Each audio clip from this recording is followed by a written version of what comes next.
Então, boa tarde a todos. Deixa eu ligar. Bem-vindos ao colóquio de Física da UFABC. Hoje a gente tem o prazer de ter o professor Rogério Rosenfeld, do IFT Unesp. Ele fez graduação, mestrado na USP, fez doutorado na Universidade de Chicago, né? Já está há um bom tempo no IFT, já foi diretor, vice-diretor, acho que já foi vice-diretor do ICTP também. Atualmente é presidente da SBF. Ele trabalha em áreas como física de partículas, cosmologia, acho que um pouco de astrofísica também, de vez em quando. E aí ele vai falar um pouco mais sobre essas coisas aí para a gente. Então, por favor, Rogério. Tá. Obrigado, Celso. Prazer estar aqui. A minha internet eu estou vendo que está um pouco instável. Vocês estão me ouvindo bem? Sim. Tá, então por enquanto está tudo bem. Então, obrigado pelo convite. Queria estar em pessoa. Aí é onde também, né? Ninguém está na UFABC. Espero que estejam todos bem. Eu sei que é um tempo difícil e de muitos desafios. E, bom, temos que enfrentar esses desafios. Então, eu vou dar um colóquio, o Celso me pediu para dar um colóquio e eu calibrei isso daqui para ser realmente um colóquio. Então, os professores vão ficar talvez um pouco aborrecidos, mas vamos lá. Então, vocês estão vendo minha tela agora, certo? Sim. Então, eu vou dar esse colóquio, por favor, me interrompam também, quando vocês quiserem. Então, acho que o colóquio se chama Física de Partículas e Cosmologia, um casamento feliz. E eu gosto muito dessa figura que está no fundo desse slide, que é uma representação artística, já bastante, 20 anos atrás, de um artista chamado Don Dixon, e ele tenta representar a conexão que existe entre o mundo microscópico, que para ele é essa coisa meio difusa do lado esquerdo, as menores estruturas que existem, as partículas elementares, etc., o mundo quântico, com as maiores estruturas do universo, são galáxias, a comunidade de galáxias. Então, eu quero mostrar para vocês como que isso acontece, e eu vou fazer uma perspectiva um pouco histórica daqui, dessa união entre física de partículas e cosmologia. Então, primeiro, como isso aqui é para alunos, eu queria falar o que é cosmologia. Então, cosmologia é a ciência que estuda a estrutura, a evolução e a composição do universo. E por ciência, o que eu quero dizer é o uso do método científico, portanto, diferente de mitologia, onde as observações levam à elaboração de modelos teóricos, e esses modelos fazem previsões, essas previsões podem ser testadas e verificadas ou não. Então, se as previsões forem observadas cada vez com maior precisão, esses modelos passam até ser chamados de teorias. Mesmo as teorias devem ser sempre testadas experimentalmente. Então, por estrutura, a gente quer dizer como que é organizado o universo, a evolução, a história do universo, a composição do que é feito no universo, e as respostas para essas perguntas, as respostas do que é feito no universo, qual é a estrutura do universo, qual é a composição do universo, sempre dependem de avanços teóricos e tecnológicos também. Então, é importante mencionar que nós somos a primeira geração a ter a capacidade tecnológica para estudar cientificamente o universo. Então, vários instrumentos foram desenvolvidos nos últimos 100 anos, desde o telescópio Palomar, o satélite Kobe, o telescópio espacial Hubble, o satélite Planck, o Dark Energy Survey, o LSST e outros instrumentos foram e estão sendo desenvolvidos para estudar cada vez maior precisão o nosso universo. Então, hoje, nós temos um modelo cosmológico padrão, que a gente chama de lambda CDM, que é baseado na teoria da relatividade geral, mais uma constante cosmológica e mais física fundamental, ou seja, as partículas do modelo padrão das partículas elementares, partículas conhecidas. Mas, além disso, a gente sabe que tem que existir um outro tipo de matéria, que a gente chama de matéria escura fria, e também o universo, nesse modelo cosmológico padrão, passou por um período inflacionário onde as primeiras perturbações foram geradas, que no final deram origem às estruturas que nós observamos. Esse modelo, ele explica até o momento todas as observações cosmológicas, e são muitas observações cosmológicas, mas lembre-se que isso pode mudar, e evidências recentes, relacionadas principalmente à chamada constante de Hubble, que talvez mostre, está começando a mostrar que pode haver algum problema com o modelo cosmológico padrão, que seria fantástico, para a verdade. A gente está ainda numa fase que está tentando entender de onde que vem essas diferenças nas medidas da constante de Hubble. Posso falar isso por mais algum tempo, se vocês quiserem. Mas, enfim, o universo tem uma história, e aqui é um gráfico mostrando uma figura, uma representação dessa história. Eu gosto dessa figura porque você vê claramente partículas elementares em diferentes fases do universo. Então, o universo, hoje nós estamos aqui, vocês conseguem ver meu mouse? Vocês conseguem ver meu mouse, Celso? Ups. Celso? Sim, estamos vendo, Então, sim. Está pequeno, mas está vendo. Tá, hoje a gente está por aqui, né? Seria hoje, aqui nessa escala, uma escala de tempo. Então, aqui a gente está na ordem de 13 bilhões de anos, aqui 10 a 9, 1 bilhão de anos, 3 a 10 a 5, etc., numa escala linear. E aqui também tem uma escala de temperatura, para vocês terem uma ideia. Hoje, a temperatura do universo é de 3 graus Kelvin, e aqui chega até 10 a 15. E aqui energias também, em GeVs. Então, aqui a energia de hoje equivale a 3 graus Kelvin, que equivale a 10 menos 13 GeVs. Então, uma coisa que vocês têm que perceber é que o universo, aqui, então, o tempo está indo da esquerda para a direita, né? Então, à medida que a gente volta no tempo, o universo passa por diferentes fases, em primeiro lugar. Então, uma fase, por exemplo, onde você não tem mais galáxias, aqui, nessa fase aqui, as galáxias ainda não foram formadas, e se você vai cada vez mais para o passado, aqui os átomos não foram formados, você tem nêutrons e prótons e elétrons separados, e aqui, se você vai para uma energia cada vez maior, você vai chegar numa fase que você não vai ter nem chamados hadrons, né, as partículas formadas de quarks ligados. Vai ter uma sopa de partículas elementares quando você vai para o universo primordial. Chega na inflação, que é uma região que a gente não conhece ainda, não temos ainda uma evidência experimental para essa fase do universo. Mas é importante então mencionar essa história do universo, aqui já dá para ver a relação que existe entre partículas elementares e a cosmologia. Então, as partículas elementares vão ser importantes no desenvolvimento da história do universo. Tem uma outra figura que eu gosto também sobre a história do universo, que mostra diferentes fases, e essa é bem original, porque não tem essa coisa meio linear, mas... E eu só queria mostrar para vocês, que eu acho muito bonito, que é de uma artista chamada Angela Gonzalez, que foi artista residente no Fermilab, que foi responsável pela identidade visual do Fermilab. Muitos posters de conferências foram feitos por essa eu acho, uma grande artista. Aqui também você vê as primeiras supernovas, a formação de galáxias, quando o universo se torna transparente, quando os átomos se formam, e você tem o desacoplamento da matéria e radiação, e assim vai. Muito bonito isso. Bom, então, hoje, nós sabemos que não sabemos o que é feito da ordem de 95% do universo.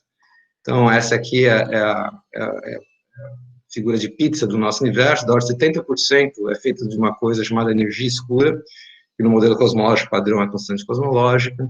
25% é feito de matéria escura, e só 5%, da ordem de 5%, é feito das partículas que nós conhecemos, átomos. E uma parte muito, muito pequena ainda é neutrinos e fótons. Essa parte, buracos negros, a gente não sabe de fato. Então, o que é a matéria escura? Não sabemos se é fria, se é morna, se é difusa, se tem alta interação.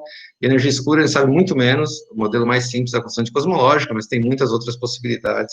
A gente tem que testar quais são essas possibilidades. Então, agora eu quero falar sobre esse casamento que eu escrevi no título, um casamento indissolúvel, física de partículas e cosmologia. E ele é celebrado pelas equações de Einstein. Então, as equações de Einstein, estão escritas aqui, elas conectam a geometria do universo, então, como que universo está se expandindo, por exemplo, ou seja, toda a parte da métrica, do lado esquerdo da equação, e a parte direita da equação tem a ver com física de partículas elementares, que entra nesse tensor de energia-momento. Então, essa é a razão desse casamento entre física de partículas e cosmologia. Então, essa equação nada mais diz que, tem uma famosa frase do John Wheeler, que diz que a equação de Einstein, no final, mostra que o espaço-tempo fala para a matéria como que ela tem que se mover, e a matéria fala para o espaço-tempo como ele tem que se curvar. Essa aqui é a famosa figurinha, ilustrando que uma matéria pode deformar o espaço-tempo, e, portanto, mudar a trajetória da luz, por exemplo. E isso foi detectado, como vocês sabem, há cerca de 100 anos atrás, 101 anos atrás, no eclipse total de 1919, e 2 expedições foram feitas, organizadas pelos britânicos, e uma delas foi para Sobral, no Ceará, outra foi para Ilha Príncipe, e isso aqui é uma fotografia do Einstein, com Albert Einstein, quando ele visitou o Brasil em 1925, esse aqui é o diretor do Observatório Nacional, e quando Einstein visitou o Brasil em 1925, ele declarou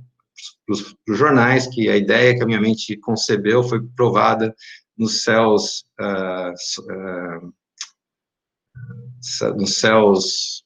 como é que é? Sunny, ensolarados do Brasil. Então, o que eu quero mostrar para vocês de novo, nesse colóquio, é que o micro e o macro estão conectados. Eu gosto muito desse desenho também, que mostra que as menores escalas do universo, aqui está, então, umas escalas em centímetros, aqui, por exemplo, 10 a menos 25, aqui é a escala de uma formiga, 1 centímetro, aqui é a escala humana, até chegar nas maiores escalas que a gente conhece, que são aglomerados de galáxias.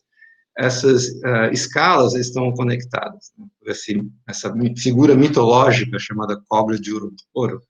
E só para exemplificar essa ideia de que o micro e o macro estão conectados. Então, falar um pouco da história desse casamento, falar do início desse casamento entre física de partículas e cosmologia. Então, lembrando que o átomo, mostrou-se que o átomo não é indivisível, em 1897, com a descoberta do elétron, Thomson, e o núcleo atômico Rutherford, em 1911, e a cosmologia moderna nasceu em 1917. Em 1915, Einstein publica sua teoria da relatividade geral, e em 1917, Einstein escreve o primeiro paper da cosmologia moderna aplicando a teoria da relatividade geral para descrever todo o universo. Já em 22, o físico russo Friedman, Alexander Friedman, mostra que as equações de Einstein têm como uma solução um universo dinâmico, que pode estar mudando com o tempo, que era contra a intuição da época. Inclusive, Einstein achava que Friedman estava errado, o trabalho de Friedman estava errado, mostrou-se que era correto. Para vocês terem uma ideia, a mecânica quântica, então, nasceu em 1925, e em 1927, 1929, Lemaitre e Hubble mostraram que o universo, de fato, não é estático, mas que ele está em expansão. A teoria de Fermi foi desenvolvida em 1933, a teoria que descreve, por exemplo, o decaimento beta, a desintegração beta de átomos. E eu não sou historiador, mas eu gosto de dar meus pitacos. Eu acho que a primeira pessoa que, de fato, fez esse casamento entre uma física de partículas, se você quiser, essa parte aqui de cima com a parte da relatividade geral, cosmologia, foi Georges Lemaitre. Eu vou falar um pouco mais sobre Georges Lemaitre, e, na minha opinião, foi o primeiro a fazer essa associação entre física quântica, se você quiser, e cosmologia. E depois, um outro físico fantástico, chamado George Gamow, físico ucraniano, depois isso adiante, e, de fato, você já tinha aqui a teoria de Fermi, já tinha um certo desenvolvimento da teoria nuclear, e George Gamow usou essa teoria da física nuclear. Ele era basicamente um físico, ele foi um dos primeiros a desenvolver uma teoria do decaimento beta de núcleos atômicos, usando a recém-criada mecânica quântica, quando ele era jovem. Mas no final da década de 40, Gamow e colaboradores começaram a aplicar física nuclear para estudar a formação de elementos no nosso universo, a origem dos elementos. E a física de partículas continua, a teoria de Mills, o trabalho de Higgs e outros sobre quebra de espontânea simetria, o modelo padrão da década de 70, e aqui a Penzias e Wilson com a descoberta da radiação cósmica de fundo em 65. Então, esse aqui é o início desse casamento, foi mais ou menos essa época aqui. Eu vou falar um pouco mais de Lemaitre e Gamow, porque eles são figuras muito interessantes. Então, o Georges Lemaitre, ele é uma figura bastante interessante, ele estudou matemática e física na Universidade de Louvain, e simultaneamente com um seminário de teologia, depois de lutar na Primeira Guerra. E em 1923, ele foi ordenado abade, padre. Então, ele era, talvez, uma das únicas pessoas que eu ouvi falar que conseguiu ser as duas coisas, fazer um padre e um físico. Em 23, 24, nesse ano, trabalha com Arthur Eddington, que era um teórico, cosmólogo, ontem em Cambridge. Em 24 e 25, ele faz seu doutoramento no MIT em Harvard. E em 25, ele volta e assume um cargo de professor na Universidade de Louvain. A tese de doutorado dele, em 1927, no MIT, é o campo gravitacional de um fluido. De fato, esse trabalho, em 1927, dele, foi a base de um trabalho, desculpa, a tese de doutorado foi a base de um trabalho que ele publicou, que é um universo homogêneo de massa constante, em francês, ele publicou isso em francês, nessa revista pouco lida, obviamente, que são os Anais Científicos da Sociedade Científica de Bruxelas, 27. Agora, nesse trabalho, de 1927, Lemaitre foi um trabalho incrível, porque nesse trabalho ele descreve a expansão do universo, através da relatividade geral, ele não conhecia o trabalho de Friedman, e, mais ainda, ele determina a taxa de expansão do universo através de dados públicos da época, inclusive de Hubble e outros, né? E chega numa taxa de expansão que é basicamente igual à taxa de expansão que Hubble publica 2 anos depois. Agora, para vocês terem uma ideia de como esse modelo de universo de expansão era considerado na época, o Georges Lemaitre encontrou Einstein em uma dessas famosas conferências de Solvay, que eram realizadas na Bélgica, em Bruxelas. Então, lembre-se que ele estava em Bruxelas, né? Em Louvain, que é perto de Bruxelas. E o Einstein, ele mostrou o trabalho dele para o Einstein, e o Einstein falou, olha, seus cálculos são corretos, mas o seu domínio da física é abominável. O Einstein realmente não acreditava que isso poderia estar correto. E, obviamente, o tempo mostrou que isso era verdade. Em 1929, Hubble publica o famoso trabalho que foi o início de uma série de trabalhos de Hubble e outros, com dados, com maior quantidade de dados, mostrando que o universo está, de fato, em expansão. E, em 1931, o Arthur Eddington providencia a publicação de uma tradução do trabalho de Lemaitre em inglês na Monthly Notice of the Royal Astronomical Society. E depois eu vou falar isso que aconteceu. Mas uma coisa que eu queria dizer é que em 1931 o Lemaitre escreve um pequeno ensaio na Nature. E nesse pequeno ensaio, o título do ensaio é O Começo do Mundo do Ponto de Vista da Teoria Quântica. Então foi a primeira vez, até onde eu saiba, que a recém-criada, digamos assim, teoria quântica foi usada para tentar explicar como que começou o nosso universo. Então, na época nem existia física nuclear, eu coloquei física nuclear, mas, bom, vocês vão ver, ele falava de um átomo primordial. Eu vou falar um pouco mais sobre isso, mas antes tem uma coisa interessante, que tem um artigo de historiadores, né, quem descobriu a expansão do universo, e aqui tem o artigo, então, do Lemaitre, de 1927, fala sobre a expansão do universo homogêneo, mas que leva em consideração o raio aumentando de acordo com a velocidade das nebulosas extragalácticas, né, as nossas são galáxias. De fato, aqui é uma parte do trabalho do Lemaitre, e aqui vocês veem que ele realmente sabe o que está fazendo.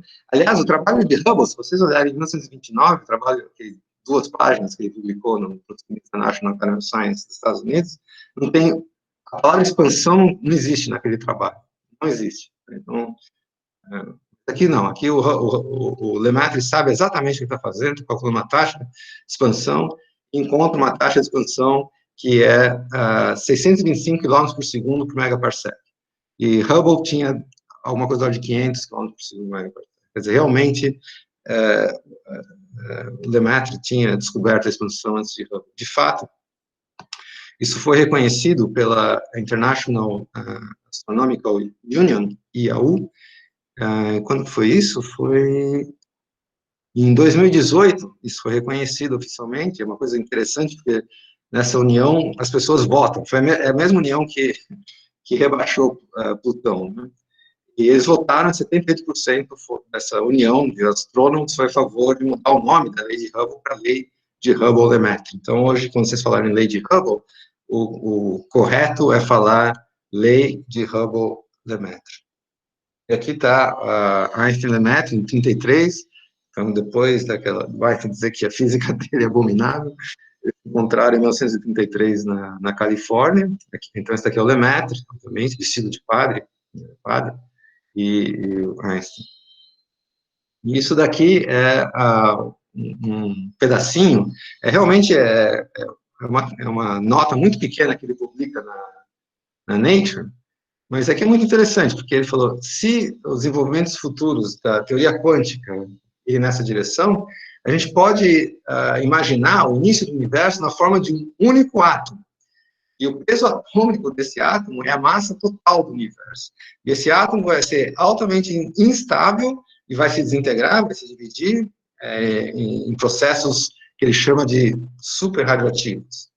Então, ele tinha uma ideia de que o universo primordial era um grande átomo. E, de fato, ele escreveu um livro, em 1950, chamado O Átomo Primordial, uma hipótese sobre a origem do universo. E hoje vocês podem comprar esse livro pela módica quantia de $495, porque virou uma raridade, em 1950.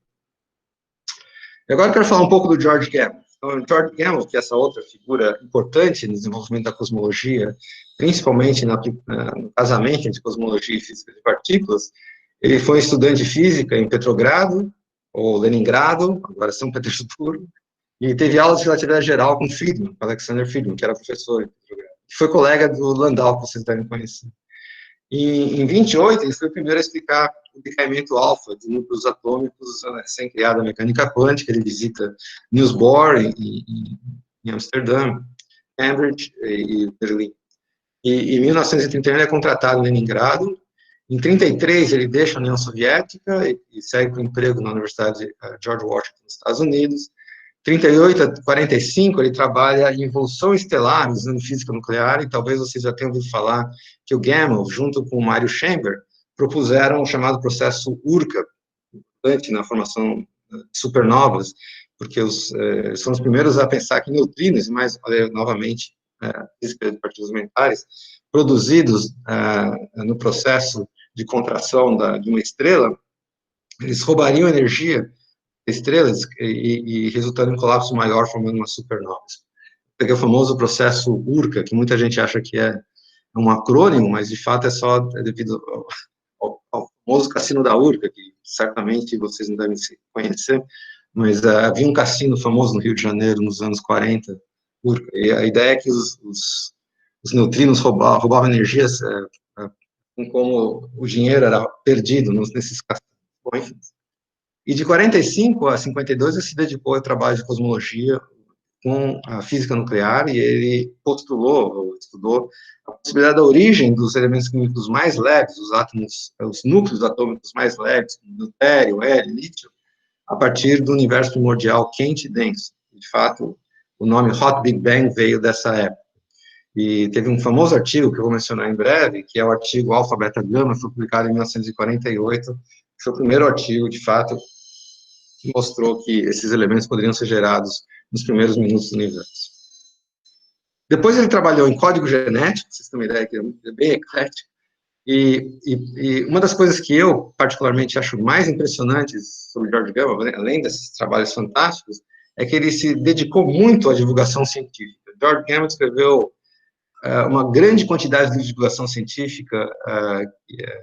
Eu confesso que eu fui fazer física porque eu li um livro do George Gamow, e fiquei fascinado pela física quando eu estava no colegial. Então, realmente, ele foi, para mim, foi uma pessoa bastante importante. Em 1956, ele recebeu o prêmio Kalinga da Unesco, justamente em reconhecimento aos seus livros de divulgação.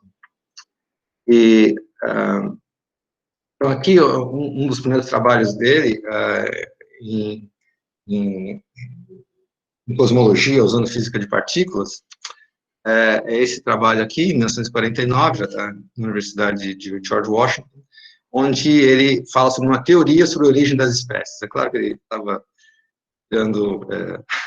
se inspirando na teoria da origem das espécies de Darwin, né? Então, aqui é a origem das espécies atômicas.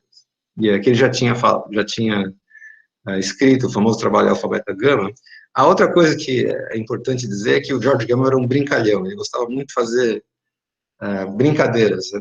Aqui, por exemplo, ele fala que esse trabalho foi feito por Alfa, Beta, Gamow e Delta, só que Delta não existia, nunca existiu, né? Se você olhar a referência, não tem esse Delta. E outra coisa também que depois se provou errado é que ele achava que esses processos nucleares nesse universo seriam suficientes para você produzir núcleos atômicos tão pesados quanto urânio e chumbo, o que de fato não ocorre devido a um processo de física nuclear, enfim, não ocorre. E ele chamou esse mar de quente, denso, de nêutrons e prótons, ele deu o nome de, esse nome, Elam, que, de acordo com o dicionário Webster, é a substância primordial pelo qual os elementos são formados. Esse nome não pegou. A gente chama de sopa, em vez de chamar de Elam. É uma sopa quente. Esse daqui é o famoso trabalho de Alpher, Beta e Gamow. Então, Alpher foi um aluno do George Gamow. O Hans Bethe, físico nuclear muito conhecido, e de fato o Hans Bethe ele não participou desse trabalho, foi mais uma piada que o Gamow queria realmente fazer alfa, beta, gama. Esse paper ficou conhecido como alfa, beta, gama, e eles resolvem essas equações acopladas, diferenciais acopladas, para a formação de elementos atômicos, né? Quem resolveu, aliás, foi o Alpher, em computadores na época. E tem resultados sobre a abundância de elementos. Agora, isso aqui era um universo estático, ignoram radiação, então mas foi a primeira vez que a origem dos elementos químicos foi estudada em contexto cosmológico. Então, como que no universo primordial os elementos químicos se formaram? Obviamente, depois, na minha geração, pelo menos, a gente via esse livro de divulgação científica fantástico, do Steven Weinberg, chamado Os 3 Primeiros Minutos, e o nome Os 3 Primeiros Minutos é porque todos esses processos ocorreram nos 3 primeiros minutos do universo. E esse trabalho aqui foi publicado no 1º de abril, então era mais uma piada do E uma coisa interessante é que, num paper de 2 colaboradores do George Gamow, Alpher e Hermann, de 1949, já foi feita uma previsão de que esse grande calor inicial, no início do universo, hoje, corresponde a uma temperatura da ordem de alguns graus Kelvin. 1949. Então, realmente foi algo impressionante.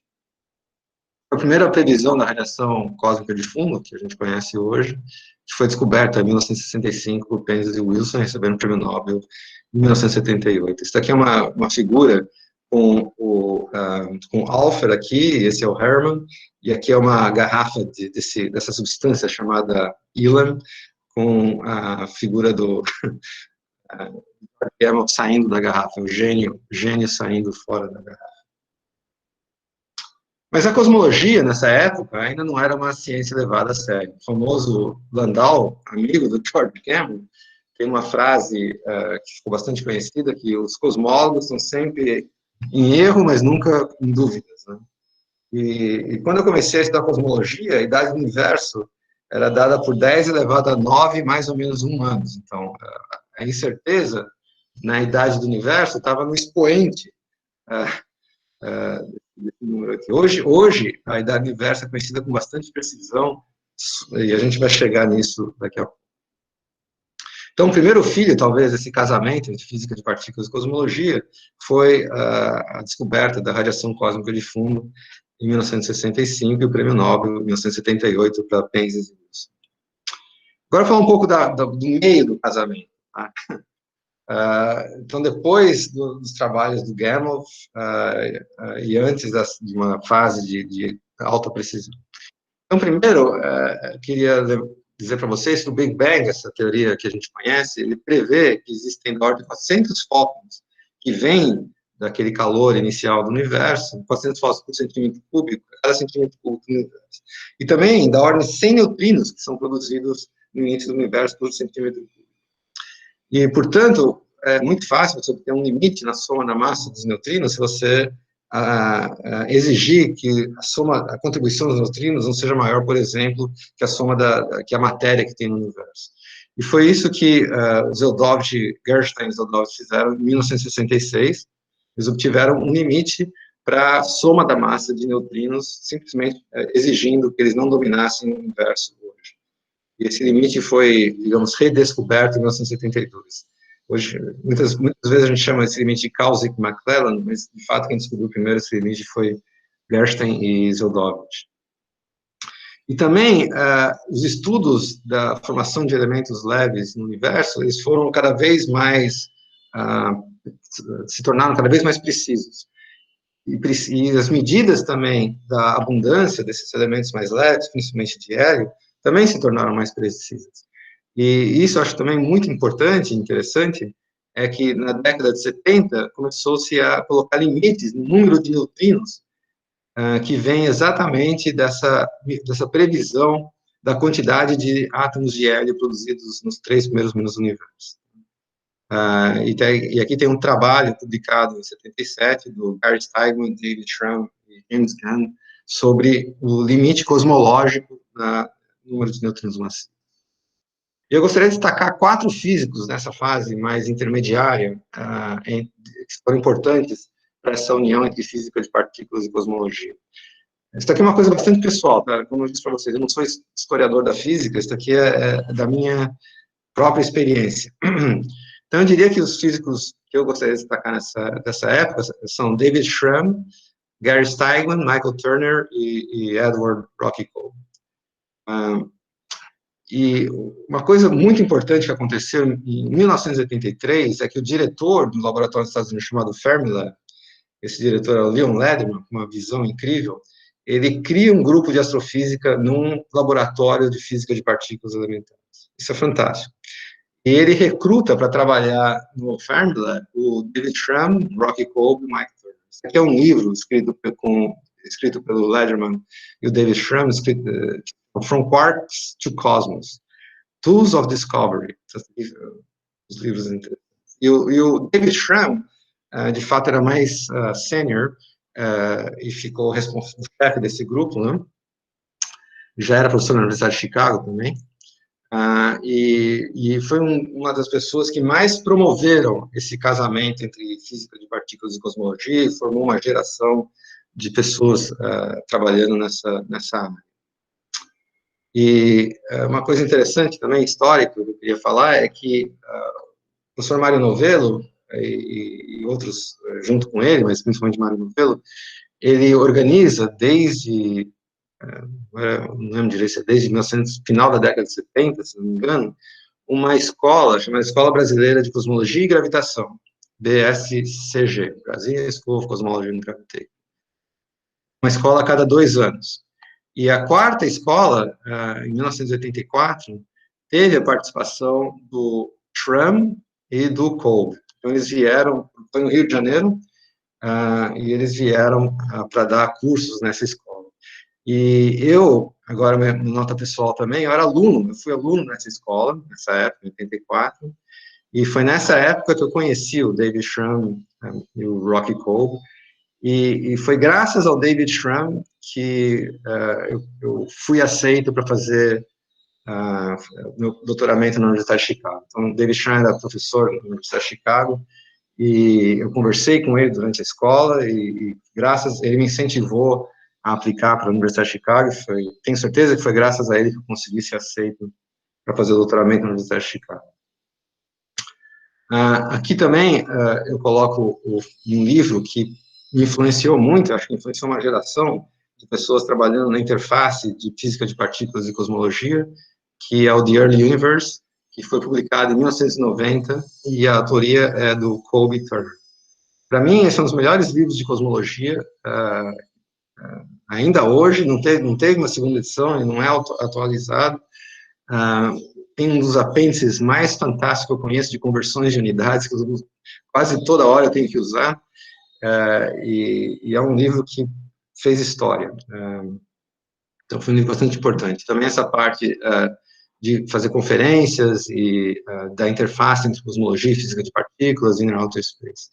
Infelizmente, o David Sherr morreu em 1997, eu não me lembrava que tinha morrido tão jovem, morreu com 52 anos. Hoje eu sou bem mais velho que o David Sherr quando ele morreu. Então, realmente, ele morreu muito cedo. Ele morreu num acidente de avião que ele estava pilotando. Ele gostava muito de aventuras, gostava de escalar montanhas. Só não escalou o Everest.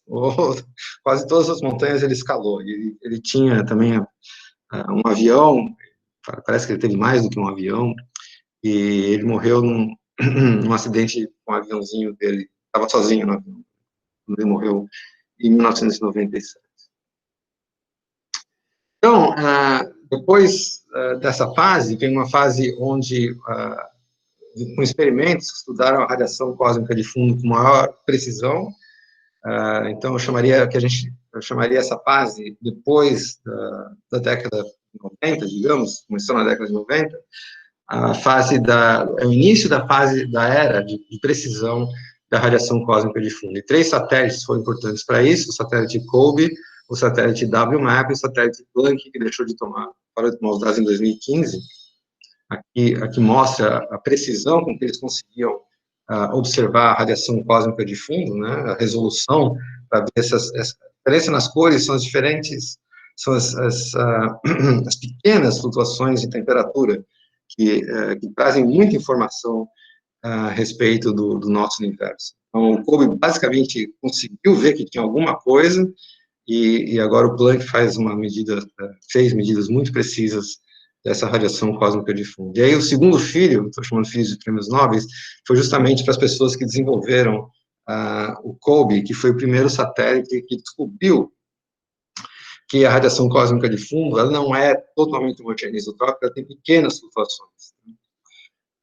E essas pequenas flutuações são importantes para criar as estruturas que nós observamos hoje.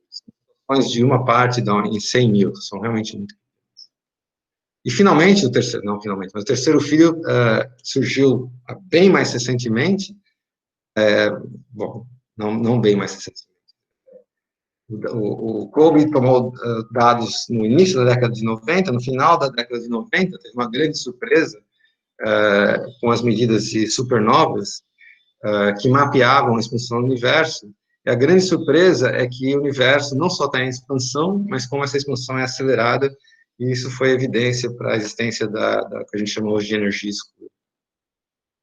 Então, eu diria que houve um amadurecimento nessa relação entre física de partículas e cosmologia a partir dos anos 90, finais dos anos 90, e que continua até hoje. Então, hoje, nós entramos no que eu chamaria de uma era de precisão em cosmologia e a confirmação do modelo cosmológico padrão. Então, por exemplo, aqui tem o resultado do satélite Planck. Vocês veem uma coisa que eles medem, que está relacionada com a flutuação nessas pequenas flutuações da ordem de milikelvin na radiação cósmica de fundo, microkelvin, desculpe, em função da escala angular. E o que eu quero chamar a atenção é que vocês veem que tem os pontos experimentais e tem uma linha verde que passa pelos pontos experimentais. Essa linha verde é o modelo, que é caracterizado por alguns parâmetros. Meia dúzia de parâmetros caracterizam esse modelo, e você vê que esse ajuste desse modelo é incrível. Então, esse modelo lambda CDM, é claro que tem um problema para escalas angulares grandes, mas tem a ver com flutuações estatísticas que são esperadas nessas escalas. Para vocês terem uma ideia, isso aqui vem do trabalho do Planck, para você saber a precisão em que você consegue medir quantidades, por exemplo, a constante de Hubble, medido com menos de 10% aqui, a quantidade de matéria no nosso universo, a idade do nosso universo, aquele número que eu falei, em bilhões de anos, medida com bastante precisão. Quer dizer, não é uma medida direta, é uma medida indireta que vem de um ajuste da teoria com os dados observacionais. E várias outras medidas, então, são feitas pelo satélite, que são derivadas a partir das medidas do satélite Planck. E o quarto filho, então, finalmente, o quarto filho em cosmologia, o quarto Nobel foi para o James Peebles, isso foi o ano passado, a metade do prêmio Nobel, por descobertas teóricas em cosmologia física. Então, James Peebles foi a pessoa, na minha opinião, responsável por dar um embasamento teórico para a cosmologia muito mais preciso que foi necessário para comparar com essas medidas que eram cada vez também mais precisas. E o James Peebles, ele influenciou gerações de cosmólogos, com vários livros que ele escreveu, e realmente um prêmio Nobel bastante merecido. E a outra metade foi para a descoberta de exoplanetas. Então, e esse ano, como vocês sabem, o prêmio Nobel foi para buracos negros, então a descoberta do buraco negro supermassivo no centro da nossa galáxia, com massa da ordem de milhões de massas solares, e para o Penrose, que provou a possibilidade da existência de buracos negros. Bom, eu acredito que ainda há muitos filhos por vir desse casamento. Então, por exemplo, uma física totalmente nova pode surgir, porque nós não sabemos o que é a matéria escura, não sabemos o que é energia escura, e não temos ainda uma confirmação do mecanismo por trás da inflação. Nós não sabemos qual a origem da simetria entre matéria e antimatéria no universo. Para isso, precisa de uma nova física, novas fontes de violação de CP, por exemplo. Existem transições de fase, uma das figuras sobre o universo, vocês viram que o universo passa por diferentes fases. Então, como acontece na água, quando você esquenta, a água passa por diferentes fases, o universo também passou por diferentes fases. E essas transições de fase no universo dependem dos modelos, é claro, de partículas, e podem gerar, se for uma transição de fase, por exemplo, de primeira ordem, ondas gravitacionais estocásticas, e como vocês sabem, hoje, um assunto muito de ponta é a detecção de ondas gravitacionais. Então, existe a possibilidade de você detectar essas ondas gravitacionais provenientes de transições de fase, e isso te daria uma ideia de qual é o modelo de física de partículas elementares, testes de modelos de física de partículas elementares. Outra coisa que é muito importante é o efeito da física da matéria escura nas estruturas do universo. Então, as propriedades da matéria escura afetam a formação de galáxias no nosso universo, por exemplo. E isso aqui é muito interessante também, ao contrário, a evolução do universo pode afetar a física de partículas. Por exemplo, os áxions são partículas, até o momento, hipotéticas, eles vêm de um processo de relaxamento que ocorre durante a evolução do universo, de um certo campo, não vou entrar em detalhe. E, mais recentemente, essa ideia de relaxamento foi aplicado para a quebra da simetria eletrofraca, uma coisa chamada relaxance, né, que talvez você já tenha ouvido falar, talvez não. Então, o importante é que a evolução do universo pode afetar a física de partículas. E a física de partículas, obviamente, afeta a evolução do universo. Se você tiver mais partículas relativísticas, por exemplo, presentes no passado, a taxa de expansão é maior. Então, existe um efeito muito claro da física de partículas na evolução do universo. E, mais recentemente, a geometria do universo tem entrado em modelos de física de partículas elementares. Por exemplo, dimensões extras, tanto universais, planas, quanto curvas, chamados modelos de Randall-Sumner. E a própria estabilidade quântica do universo depende da física de partículas. A gente não sabe se o nosso vácuo é instável, se é meta-estável. Isso depende de modelos de física de partículas. E qualquer modelo de nova física deve passar por testes cosmológicos. E aqui esse slide é só para mostrar que existem muitos testes cosmológicos que o seu novo modelo de física de partículas tem que passar para tentar descrever o universo. Tem que descrever a radiação cósmica de fundo, a formação de elementos leves no universo primitivo, que é o Big Bang nucleossíntese, os gases, supernovas, uma coisa chamada Bioacoustic Oscillations, que não tive tempo de falar, lenteamento gravitacional, a contagem dos números de aglomerados de galáxias, e tem muitos experimentos que estão estão tomando dados, ou já tomaram dados, ou estão em construção para testar exatamente essas. Então, podem fazer essas medidas e, portanto, podem testar novos modelos de física de partículas. Portanto, se vocês tiverem um novo modelo de física de partículas elementares, você tem que ver se esse modelo passa por esses testes cosmológicos. E um resultado que eu gosto muito de mostrar é esse daqui, que é um resultado do satélite Fermi-LET e do Dark Energy Survey, usando 45 chamadas galáxias anãs, que são satélites da nossa Via Láctea, que são galáxias ricas, são galáxias muito pequenas e com pouca luminosidade, mas são ricas em matéria escura. E aí você busca sinais da aniquilação de matéria escura nessas galáxias e você consegue colocar limites, então, na massa dessa matéria escura, com função da seção de choque de aniquilação dessas partículas. E eu gosto muito desse gráfico, porque em apontilhada, a previsão dessa seção de choque que a partícula tem que ter para explicar a abundância de matéria escura no universo. Aliás, aqui aparece o nome de Steigman de novo. Eu queria só fazer uma nota. O Gary Steigman foi uma pessoa muito querida, muito conhecida aqui no Brasil. Ele faleceu ano passado e era casado com uma astrofísica brasileira, Sueli.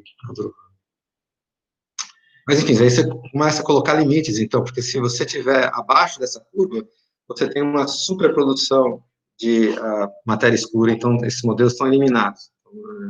Enfim. E essa complementaridade que existe. Aqui, novamente, matéria escura, você pode produzir em aceleradores, você pode detectar indiretamente pela aniquilação, ou diretamente em experimentos subterrâneos, onde essas partículas de matéria escura colidem com o seu detetor. E estou acabando agora, então, queria primeiro mencionar essa frase do Peebles. Ele fala que eu acho que eu estaria deprimido se tudo fosse quase conhecido, mas eu não sinto nenhum perigo de que isso ocorra. Então, acho que esse é um sentimento que a gente tem muita coisa, a gente não conhece 95% do nosso universo, então realmente tem muita coisa ainda para conhecer. E esse casamento entre física de partículas e cosmologia é indissolúvel. Aqui é uma figura que apareceu em um planejamento estratégico feito nos Estados Unidos, onde você tem, de fato, o que eles chamam da fronteira da energia, então, para consideradores de partículas cada vez energias maiores, a fronteira da intensidade, então, feixes de partículas cada vez mais intensos para você explorar efeitos raros, como decaimento de prótons, física de neutrinos, e a fronteira cósmica, que está agora conectada com física de partículas de maneira indissolúvel. Eu não poderia deixar também de mencionar uma coisa que aconteceu no Brasil, que ajudou a trazer teóricos e observacionais juntos, que foi uma sequência de workshops organizados por esse senhor aqui, que talvez alguns de vocês conheçam. Esse senhor é o Reuven Ofer, que foi professor do Instituto de Astronomia e Geofísica por muitos anos, atualmente ele está morando nos Estados Unidos. Ele veio, aliás, aos Estados Unidos. Isso aqui foi a última edição, foi em 2016. Talvez esteja na hora de fazer uma nova edição desse workshop, New Physics in Space. E, só para terminar, eu falei de planejamento estratégico aqui nesse slide. Nós estamos tentando fazer um planejamento estratégico aqui na América Latina. Nós temos um grupo chamado, que está estudando esse Latin American Strategy Forum for Research Infrastructure, vocês podem visitar essa página, e a gente está acabando de realizar um trabalho que foi baseado em white papers submetidos pela nossa comunidade. Só para vocês terem uma ideia, aqui são experimentos em astropartículas de cosmologia, experimentos em física de altas energias, física nuclear, experimentos em neutrinos e matéria escura, e que a comunidade da América Latina está envolvida. Então, realmente, um planejamento estratégico, acho que viria muito bem. Tá, eu vou parar por aqui, eu tenho uma parte de massa de neutrinos, mas eu vou parar por aqui, vou deixar, talvez, esse slide aqui como conclusão. Então, obrigado. Obrigado, Rogério. Então, podemos tomar perguntas, porque temos um certo tempo. Foi muita coisa? Eu acho que estava bom, né? Uns 50 minutos, por aí. Porque eu vou dar esse coloca, exatamente o mesmo coloca, assim. É a primeira vez que eu estou dando, então. Pode deixar que eu não vou fazer o upload tão cedo. Vai demorar uns dias. Mas se vocês tiverem qualquer sugestão, ou para tirar, ou para incluir, vocês me avisam. Tá certo. Bom, perguntas, comentários, sugestões?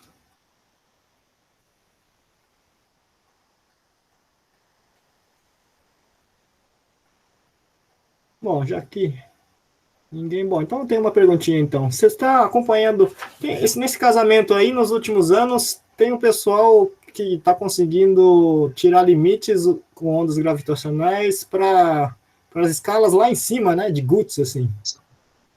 Usando, acho que questões de inflação para ondas gravitacionais. Então, Celso, eu posso falar um pouco disso. Não tem nada a ver com LIGO, nada a ver com essas coisas, tá? Então, são ondas gravitacionais que são geradas durante a inflação. Então, eu mencionei muito rapidamente que a inflação gera essas perturbações que, no fim, acabam evoluindo e dando origem às galáxias que nós observamos. A gente chama essas perturbações de perturbações escalares. Mas, além de perturbações escalares, essas perturbações escalares que levam à formação de galáxias, existem perturbações, são perturbações na métrica, né? Então, existem perturbações, a métrica, como vocês sabem, um tensor 4x4 simétrico, então tem 10 componentes independentes. Claro que você tem simetrias na relatividade geral, você tem simetrias com transformações de coordenadas, você tem quatro dessas variáveis não são independentes, então você tem 10 menos 4 são 6 variáveis independentes. Então você tem perturbações escalares, vetoriais e tensoriais. As perturbações vetoriais, elas decaem, elas não são importantes, mas as perturbações tensoriais dão origem a ondas gravitacionais. Ou seja, a inflação, ela produz ondas gravitacionais. Só que essas ondas gravitacionais, vai ser muito difícil você detectar essas ondas gravitacionais em detetores do tipo de interferometria. Mas o que acontece é que essas ondas gravitacionais deixam um sinal na radiação cósmica de fundo.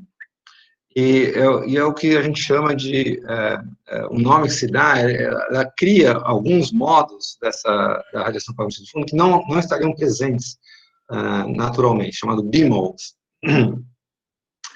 E houve talvez 3 agora, 4 anos, não me lembro direito.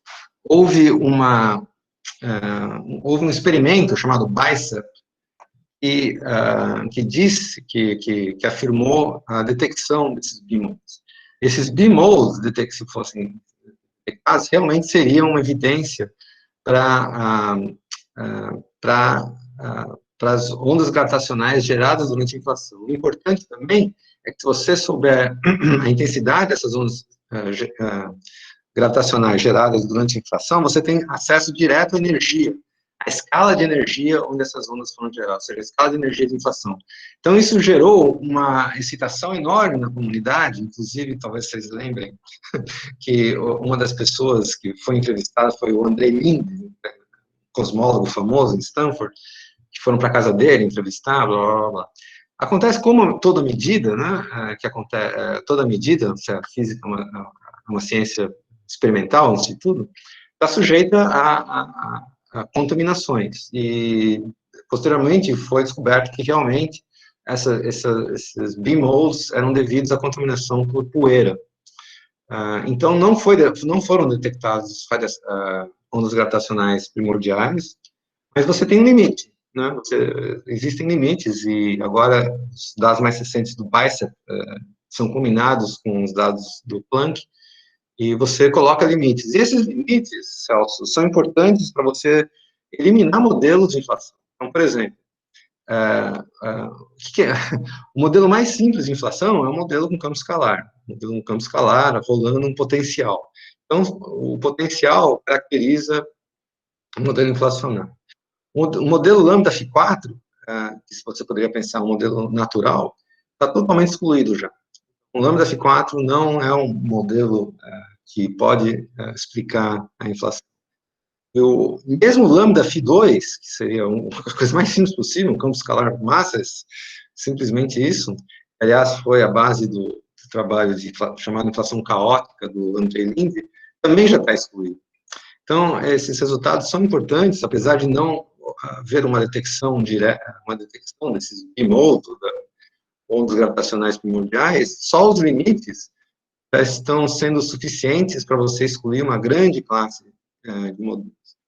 Agora, o BICEP está sendo revitalizado, sendo, como se diz, aperfeiçoado e vai, ou já está, ou vai tomar dados, e pode ser que isso seja detectado, então, no futuro. Volto a dizer que isso não é uma detecção direta das ondas gravitacionais, é uma detecção do efeito das ondas gravitacionais na polarização da radiação cósmica de fundo. Certo. Obrigado.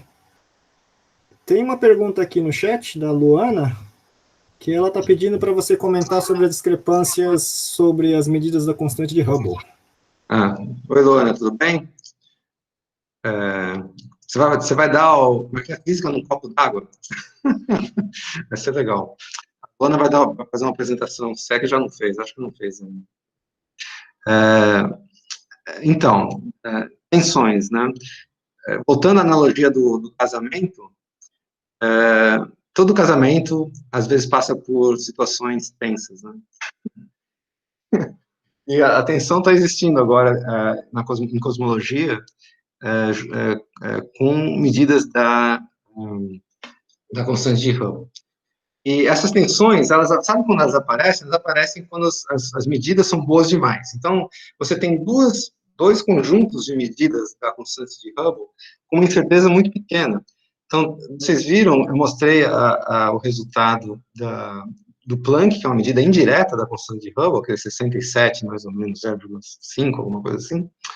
E você tem uma medida também das supernovas, que é uma coisa totalmente independente. Supernovas são coisas locais, redshifts relativamente pequenos, né, máximo um e pouco, e essas medidas da radiação cósmica de fundo são coisas que aconteceram na época do desacouplamento, redshift da ordem de 1100. E essas medidas estão dando valores, então, Planck tem um valor, uma incerteza de menos de 10%, e a incerteza de supernovas é menor ainda, 3%, 4%. Então, como as incertezas são muito pequenas, se você tiver uma discrepância, essa discrepância passa a ter uma significância estatística grande. De fato, a significância estatística acho que já está 5 sigmas, né, 5 desvios padrões, o que é o suficiente para levantar a sobrancelha das pessoas, para deixar as pessoas preocupadas. E, de fato, existem vários modelos que tentam conciliar, então, obviamente, sempre que você tem uma tensão no casamento, tem alguém que tenta conciliar. E os teóricos estão fazendo isso, tentando essa conciliação, mudando o modelo cosmológico padrão. Então, uma das mudanças que poderiam conciliar essas duas medidas é ter justamente mais graus de liberdade relativísticos do universo primitivo, que poderiam alterar a taxa de expansão e levar a uma concordância. Duas medidas. Mas até agora não existe nenhum, digamos, modelo que é super aceito para explicar essa discrepância, e ainda existe a possibilidade de ser um problema experimental. As pessoas envolvidas ainda estão investigando isso, mas se vocês olharem nos archives, a cada dia, basicamente, aparece um paper tentando explicar a tensão do H0, como é chamado.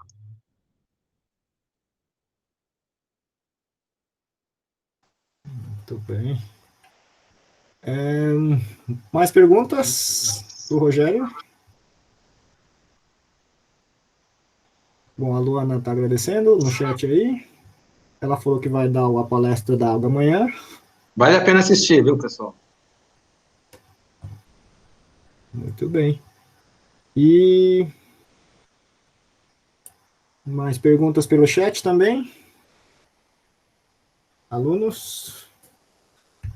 Estudantes? Professores? Bom, então, já que não temos mais perguntas, acho que vamos agradecer ao Rogério, novamente. Obrigado pela atenção. Excelente overview. Próximo ano, eu vou aí, tá? Opa, então temos uma promessa. Eu nunca estive na UFABC, nunca. Um colóquio presencial depois que a pandemia acabar. Não sei se é um colóquio, mas que eu vou. Bom, então está convidado de qualquer forma. Joia. E aí, semana que vem, continuaremos a nossa série de colóquios. Então, obrigado a todos, obrigado pela presença e pela atenção. Nos vemos na quarta que vem. Tchau, tchau.